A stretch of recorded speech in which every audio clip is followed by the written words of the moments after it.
to the first episode of Horny History. A new series on my channel because I want to keep doing the whole like edutainment thing, but also I kind of want to talk about sex. So each episode I tell one of my friends a different sweaty tale from the historic record until finally there's no one left in my life. Today I'm joined by actor and comedian Tammy Munro. Hi Tammy. And we're gonna talk about Rasputin's big old dick. And in honor of that, today we're drinking our Moscow mules out of little hoop mugs. Cheers! Cheers! I felt like I definitely needed to have a drink to hear this story. For sure. So Tammy, what's your relationship with Grigory Rasputin? What, if anything, do you know about him? I don't know anything. I know the name, but I know very, very little. Awesome. I'm not much of a history buff, which is why she asked me. And I'm gonna sound real dumb, but I'm excited to learn. I love it. You're like a clean slate. You're like the audience insert. If you don't know anything, don't feel bad. I went to college. Grigory Rasputin. That's Grigory. Grigory? G-R-I-G-O-R-I. Grigory. Was one of the most mythologized political figures in modern history. And because of that, it's kind of hard to separate fact from fiction, and rumor did play a huge part in his life and his eventual death. Born to Siberian peasants in the winter of 1869, little Grigory was deeply religious, and as a teenager he started dabbling in faith healing to cure local livestock, allegedly to great success. It was also in his teens that rumors of Rasputin's insatiable sexual appetite had their genesis. Such rumors would play a huge role in his later life and career. In 1887, he met and married a woman named Praskovia Dubrovina, with whom he had 7 children, 3 of which lived until adulthood. And for a while, he was just a dad. Dad's Putin. Rasputin. Wow, it's a regular stand-up show. Like Rasputin. So either Dad's Putin or Raspudad. Yeah. Or like a sitcom, right? Yeah, nobody steal that idea. At the age of 28, Rasputin suddenly had a renewed interest in religion and decided to leave his hometown And his wife and children. Yep, that's... and strike it out into the big wide world on a good old-fashioned pilgrimage. By his early 30s, Rasputin had attracted a small group of followers and may or may not have joined a Christian cult called the Klists, which means whips. And these guys were like super into self-flagellation. So there were also rumors that they did like ritualized sex and that kind of thing. Most likely they probably didn't. They were just like weird guys that like whipped themselves. Maybe they did. But maybe they also fucked. Neither his small entourage of groupies nor his alleged ties to Klisti helped to quell the rumors of his sexual deviancy. Which now included whispers of an alleged 13-inch penis. Oh. Does a 13-inch penis appeal to you? No, that's too many inches. No. If there's anybody watching this who has a 13-inch penis, congratulations on your porn career. We are not trying to body shame you, but it's not going to work between us. It's just... That's a lot of dick. I just want to show you a picture of him. So this is what he looked like. Okay, well, so when he's young, I mean, I kind of think he's hot. The clothes are weird, but like if you put him in like a graphic tee and like some Converse, he definitely looks like a guy you met at the clubhouse. Yeah, like, I mean, clean up the beard a little bit. I'm not really into that. Tighten it. But like, yeah, like just tighten it up. But I don't know. He could be my Raspy Dad. Raspy Daddy. Ah, my Raspy Daddy. Raspy Daddy. Hashtag Raspy Daddy. This is him a little bit older. Oh, no more. No. He doesn't age well. He does not age well. He looks like Charles Manson. What is he doing with his beard here?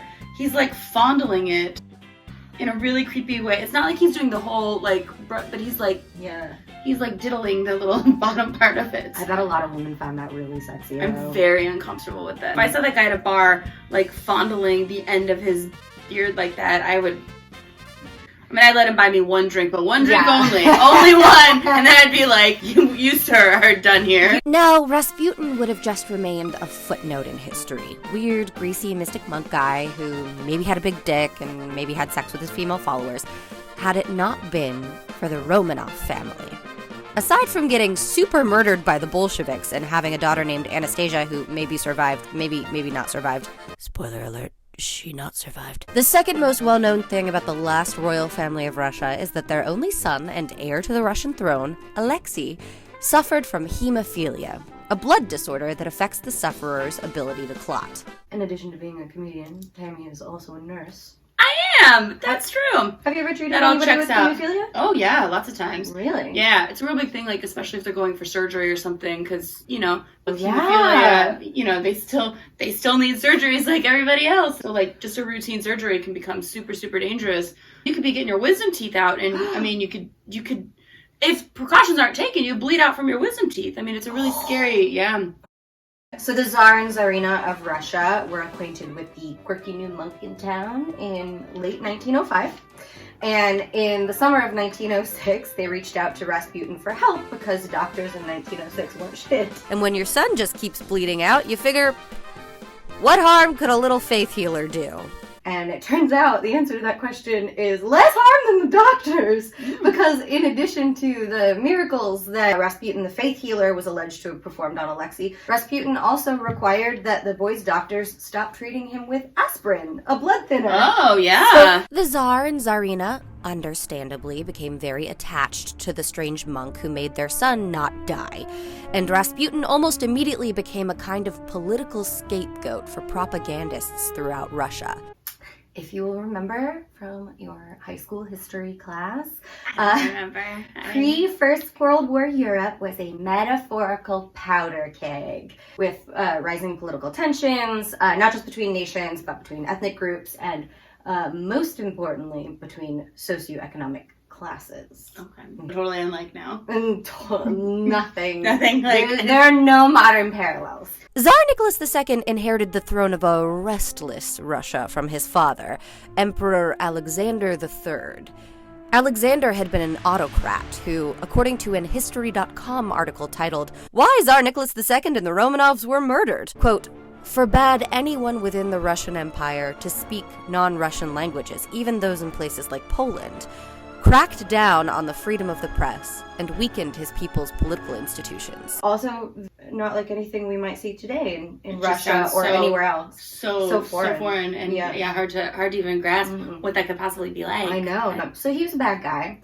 And before Nicholas's even coming to power, a lot of Russian working class people and bourgeoisie were thinking like, hey, maybe monarchy bad. Tsar Nicholas was perceived by his people as a pretty weak and indecisive leader, and his reign was marked with some pretty unpopular shit even before Grigory Rasputin came into his life, including a disastrous military conflict with the Japanese called the Russo-Japanese War, sometimes referred to as World War Zero, that resulted in a costly series of humiliating defeats for the Russian Empire and Japanese annexation of Korea.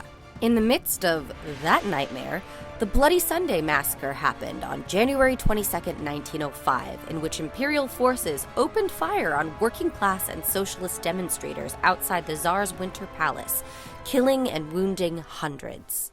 So when Tsar Nicholas II and his wife, Tsarina Alexandra, started hanging out with the self-proclaimed mystic and alleged sexual deviant monk Rasputin later that same year... I just love the term sexual deviant monk. Sexual deviant monk. You know, that sexually deviant monk. Russian journalists and politicians started using him as a way to undermine the Romanov family's credibility. For this reason, it's really hard to separate Rasputin the man from Rasputin the propagandist's caricature. And a lot of the info about him and his very big penis is the result of rumor and really hard to fact-check. Whatever the real truth, Rasputin did not do much to help his reputation or to stymie the rumors. He was almost always drunk in public. My guys! Oh my god! Rasputin! Frequented brothels, and told people that he was both the Tsarina's official advisor and her secret lover. Wait, he was telling everyone that he was a secret lover? Yeah, he was like, Oh, okay. Yeah, that's awful. Most modern historians and biographers believe that he was completely full of shit and that his service to the royal family was limited to Alexei's healthcare. Tsarina Alexandra responded to the increase in bad press about Rasputin by rallying to defend him. The more infamous his reputation, the more she doubled down in her support of him. Nah, that's my guy. In 1914, Russia entered the First World War, a political act that would ultimately sound the death knells for both Rasputin and the Romanov family. But Rasputin would go first, and that's where our penis story really begins. Oh, it's only now beginning. Yeah, that was all exposition. In 1916, an assassination plot by a Russian imperial prince named Felix Yusupov was carried out upon Rasputin. Rasputin's murder is as shrouded in myth and legend as the rest of his life. Famously, Rasputin was impossible to kill. The story goes that he was first poisoned, then stabbed, then shot, then thrown in an icy river before he was killed. Although his autopsy showed no evidence of poisoning, and his cause of death was listed as a single bullet shot to the head. So allegedly, this Prince Felix guy invited him to a dinner, and a bunch of other conspirators invited him to a dinner where they laced a whole bunch of the food and wine with poison, and by the end of the night they were like, he's fine. He's okay. So they got into some kind of fight where he was stabbed several times and then shot several times, and then they threw him in an icy river. Oh. However, his autopsy said one bullet shot to the head. Yeah. And showed no evidence of poisoning. I don't know about stabbing. I'm sure he probably was stabbed, but you don't die immediately from stabbing. It takes a while. Yeah. They were just Depends on where you're impatient. stabbed, but yeah. Princes are not very good at killing people. You don't want to leave a faith healer up to chance, because he might just be like, faith healer. You might figure that up. Faith heal? Yep, that's how it works. That's faith heal me. Yep. And then there is the penis. Almost immediately, rumors started to persist that Rasputin was mutilated at the time of his murder. His own daughter, María, who grew up to become a cabaret dancer, an author, and a lion tamer. I am going to do a video about her at some point. She sounds cooler than him. She's way cooler than her dad. Wow, okay. claimed that Yusupov had made sexual advances on her father the night of the assassination, only to cut the penis off and lob it around the room when Rasputin rejected his advances, murdering him after. So he was like, oh, you don't want to fuck me? Cut your dick off and throw it around. Like a little keep away. He's like, guys, give it back. No, seriously, give it back, guys. And they're like, guys, it's not fair. I'm gonna tell. Oh no, that's awful.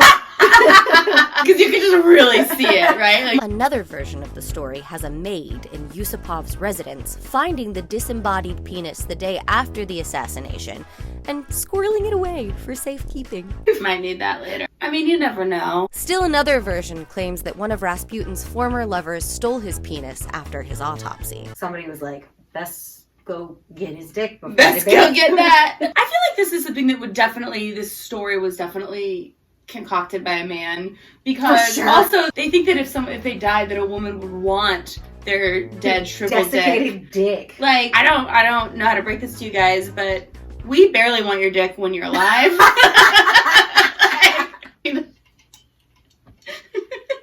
By the 1920s, the organ reputed to be Rasputin's made it to Gay Paris, where it was kept in a polished box and worshipped by a group of female Russian expats. Yep, that's definitely what women would do. Yeah. That sounds like us. María Rasputin caught wind of this and angrily traveled to Paris to get Daddy's penis back, which she allegedly succeeded in doing.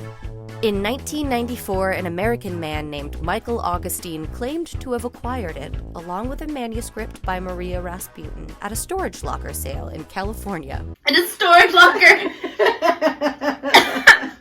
It's like that show where they do auction off the storage wars. Can you imagine? And you're like, what is that? You're like, it's a box, it's I don't know, is it a finger? And then all the women just start worshipping it. So the cylindrical object contained in a red velvet pouch and purported to be Rasputin's whole penis was tested and found to be a dehydrated sea cucumber.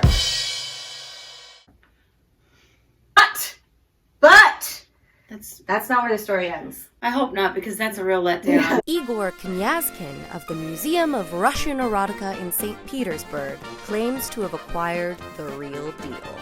Knyazkin claims to have purchased the item preserved in a wooden casket, which I think is adorable. Imagine if, like, when we buried somebody, we also got their dick and gave them a smaller one. Just a little tiny one. A little baby or one. not so tiny if it's Rasputin. From 2 French antique dealers in 2000 for $8,000. $8,000 in 2000, like, that's a lot of money. That's a lot of money today. Yeah, absolutely.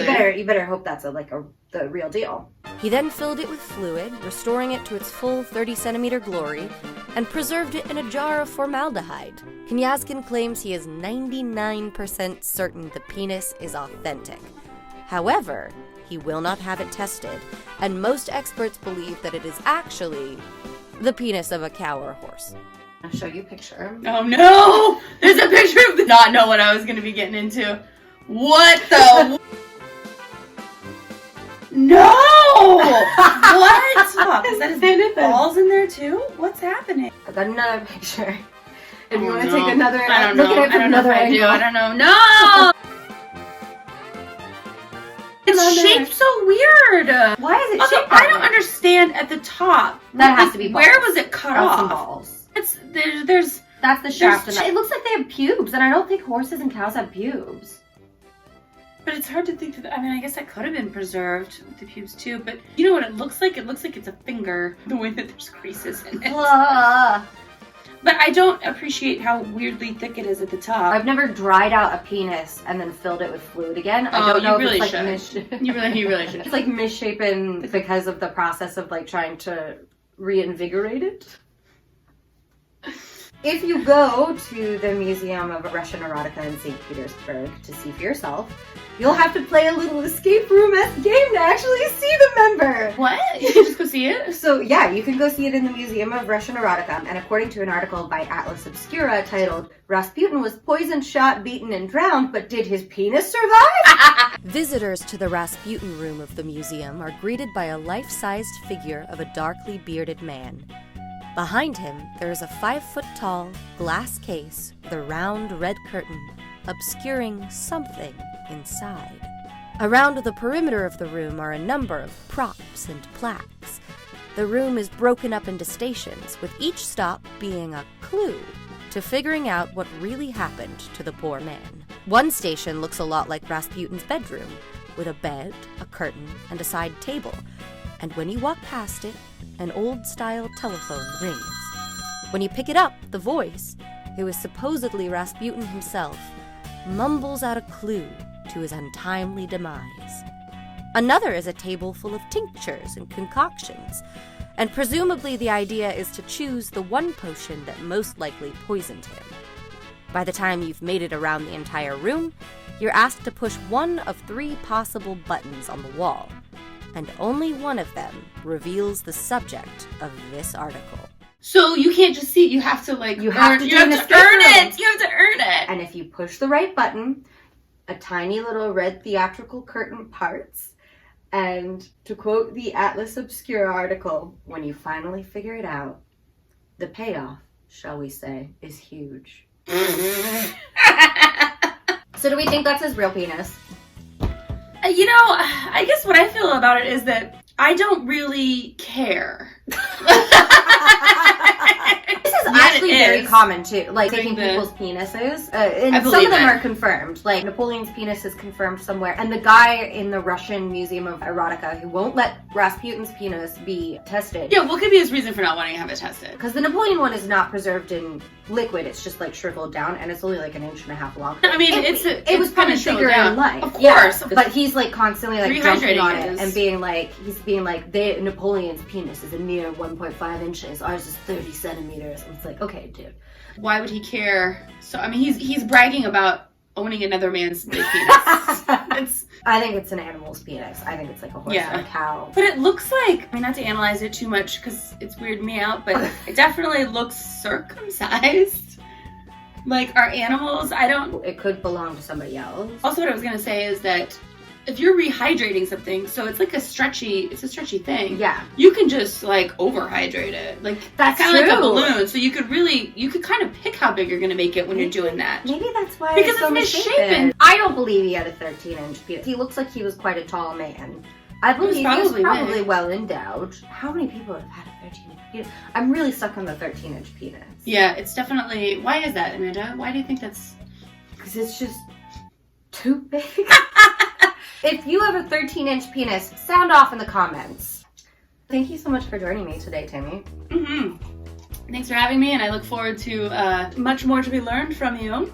Where can you be found if you would like to be found? Oh, that's great. I have, you can find me on Twitter and Instagram and Facebook because I'm old, so I still on Facebook.